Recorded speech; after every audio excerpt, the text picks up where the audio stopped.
Welcome to Time Savers Shorts. You've got just enough time to sit back, neck a cup of tea and enjoy these tips, brought to you by Joe Parry from Windermere St Anne's School. I think we all know that good communication is key to being a good teacher. And I think we've been helped in our profession by the advances in ICT over recent years. However, now I'm thinking, what about that dreaded email? Well, if you can manage your emails, it will save you a huge amount of time. So first of all, what about when you go back to school, looking at the groups of students you deal with and getting their parents' emails into your address book?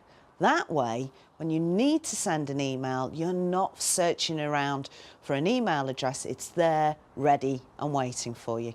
Make sure that when you're going through your emails, you do have enough time to action them.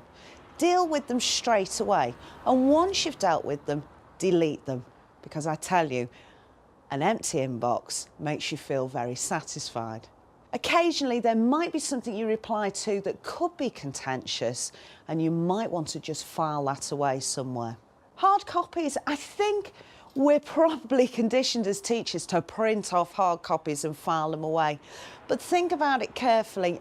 Most situations, you don't need a hard copy. And finally, save yourself huge amounts of time by being very professional with your emails. It's important that when you write an email, you don't write it when you're emotional. Don't write something that would be contentious and something that you wouldn't say to somebody's face, because I can tell you it will come back to bite you and it will waste an awful lot of your time. When communicating with parents, you will often save time if you deal with an issue promptly rather than allow it to gain momentum. Hi, Nikki. Hi, Joe. You're a fantastic form tutor. You have a group of lovely Year 7s who you deal with, but I know that communication with both them and parents is a big part of your role at school. Yeah, definitely. Do you find that saps your time? Yeah, it does actually. First thing in the morning, when we have our assembly, even then there's kind of issues, and it takes up your time from the first point in the day, really. Yeah, and I think you have to really look after yourself, because you've got other things, you've got a million other things to do. You've got to teach your science classes and also have a life outside school. Yeah. I think over time I've learnt that you've got to assess every situation on its merit, and maybe don't get parents in, don't make that the natural thing you do. If you think you can and address an issue through an email or through a phone conversation, do that. Don't make it your natural reaction to get the parents in.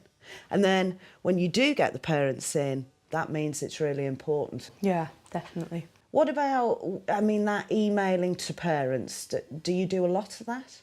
Yeah, I think the culture of email has definitely increased. You have to be careful with it, don't you? Because it can be so easy to just sit yourself down on the computer and send a quick email, but you need to make sure that you're to the point and that your emails don't ramble on.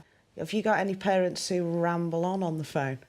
Yeah, and it's difficult sometimes because you might have that one very important free, and a parent, obviously their child's the most important thing, and it's sometimes difficult. You can be coming up to the time when you really need to get to that next lesson, and to sort of end the conversation but be polite at the same time. Exactly, it's a difficult one, isn't it?